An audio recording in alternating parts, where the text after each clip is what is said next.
सम्पूर्णमा नमस्कार। हुन त राजनीतिक विषयमा सार्वजनिक रूपमा अहिलेसम्म म बोलेको छैन। राजनीतिक विश्लेषण गर्न पनि आउँदैन, राजनीति खासै धेरै बुझेको पनि छुइनँ।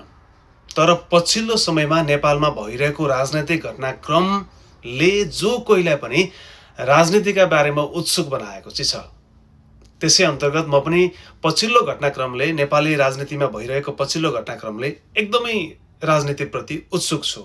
राजनीतिक बारेमा बोल्न खोजेको, विचार गर्न खोजेको, बहस गर्न खोजेको र राजनीतिको घटनाक्रममा चासो निकै बढेको मैले अरू ठाउँबाट पनि सुनेको छु र बढाउन जरुरी पनि छ, उपयुक्त पनि छ। अहिले सबैजसो नेपालीमा राजनीतिक घटनाक्रमको उत्सुकता बढ्नुको कारण देशमा अहिलेसम्म भइरहेको अवस्था वा स्थितिबाट नै सिर्जना भएको हो भन्न पनि छुटाउनु हुँदैन। अहिलेसम्म भइरहेको अवस्था र स्थिति भन्नाले देशमा व्याप्त भ्रष्टाचार, गरिबी र समग्रमा नेपालीले अहिलेसम्म भोगिरहेको दुरवस्था नै हो। त्यसबाट नै आम नेपालीमा राजनैतिक चेतना र चासो बढेको हो भन्न छुटाउनु हुँदैन। विक्रमसम्म 2007 सालदेखिको नेपाली नागरिकको संविधान सभा मार्फत संविधान लेख्ने चाहना 2072 सालमा आएर पुरा भयो। यो दिन र संविधानको लागि धेरै नेपाली नागरिकले ज्यान गुमाएका छन्। कति अझै पनि अङ्गभङ्ग भएर अर्काको सहारामा जीवन बिताइरहेका छन्। त्यसक्रममा राज्यले ठुलो मूल्य चुकाएको छ, ठुलो क्षति बेहोरेको छ।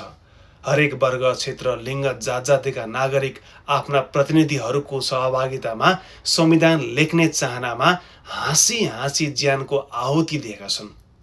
संविधान सभा मार्फत संविधान लेख्नका लागि गरिएका आन्दोलन, प्रजातन्त्र, लोकतन्त्रका लागि गरिएका आन्दोलनमा धेरै मानिसले ज्यान गुमाए र राज्यलाई पनि अत्यन्तै ठुलो क्षति भयो। तर नेपाली जनताको आशा त्यही आन्दोलनदेखि नै आफूले विश्वास गरेको राजनैतिक दलहरूमा हुँदै गयो। केही दलहरूलाई पटक पटक बहुमत प्राप्त हुँदै भयो। समृद्ध विकसित नेपालको कल्पना र आशा गरेर नेपाली जनताले राजनैतिक दललाई ठुलो पार्टी बनाए, बहुमत दिलाए। तर देशले कति पनि मुहार फेरेन। फेरियो त केवल नेताको जीवनस्तर। देशको समस्या भ्रष्टाचार झन जटिल बन्दै गयो। यही देशको समस्याका कारण ती समस्या समाधान गर्नका लागि भन्दै नयाँ राजनैतिक शक्तिको सुरुवात पनि हुन थाल्यो, उदय भयो। नयाँ राजनैतिक विचारहरू आउन थाले।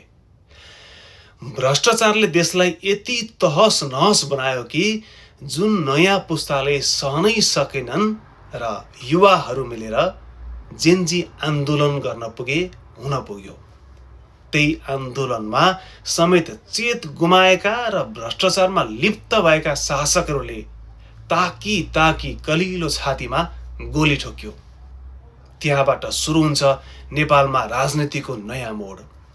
नयाँ मोडबाट हरेक नेपालीले राजनैतिक चेतना बढाएका छन्। देशमा नयाँ शक्तिको रूपमा गत निर्वाचनबाट शानदार रूपमा उदाएको राष्ट्रिय स्वतन्त्र पार्टीका सभापति रवि लामिछाने कारागारबाट रिहा भए र लगत्तै फेरि सुरु भयो नेपाली राजनीतिको नयाँ तरङ्ग। कारागारबाट रिहा भए लगत्तै उनले नयाँ पुस्ताका अग्रज नेतृत्वहरूसँगको छलफल निकै तीव्र बनाए। फलस्वरूप नयाँ पुस्ताका नेतृत्वकर्ता काठमाडौँ महानगरपालिकाका बालेन शाहलाई पनि आफ्नो विचारमा ल्याउन र उनका विचारमा मिल्न सफल भए रवि लामिछाने। जेनजी पुस्ताका नेतृत्वका रूपमा चिनेका सुदन गुरुङ सहितको पहलमा उज्यालो नेपाल नामक नयाँ पार्टीका अध्यक्ष रहेका, हालका मन्त्री समेत रहेका कुलमान घिसिङ पनि यसमा सामेल भए। यसमा आम नेपाली अत्यन्तै खुसी भएका छन्।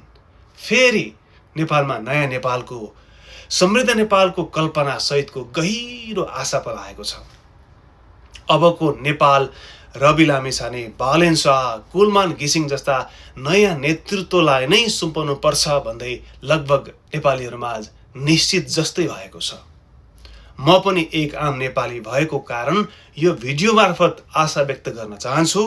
तपाईहरूले बोलेको, कल्पना गरेको र आम नेपालीले देखेको समृद्ध भ्रष्टाचार मुक्त सुशासन भएको एक सुन्दर शान्त नेपाल देख्न पाइयोस्। हाम्रै पालामा, जेनजीकै पालामा यो भरोसा युग युगसम्म देख्न पाइयोस्। समग्रमा आम नेपालीले साथ दिनेछन् तपाईँहरूलाई। यो साथ युग युगसम्म कायम रहनेछ र रहोस् पनि, शुभकामना छ। अब यस्तो नेपाल बनोस् कि अबको यो नयाँ शक्तिको उदयबाट र मिलनबाट प्रजातन्त्रका लागि, लोकतन्त्रका लागि र संविधान सभा मार्फत संविधान लेख्नका लागि भएका आन्दोलन र तिनीहरूलाई नेतृत्व गर्ने दल जो अहिले गलत बाटोतर्फ छन् तिनीहरूको सबक बन्न सिक्नुहोस्। तपाईँहरू सबक बन्नुहोस्।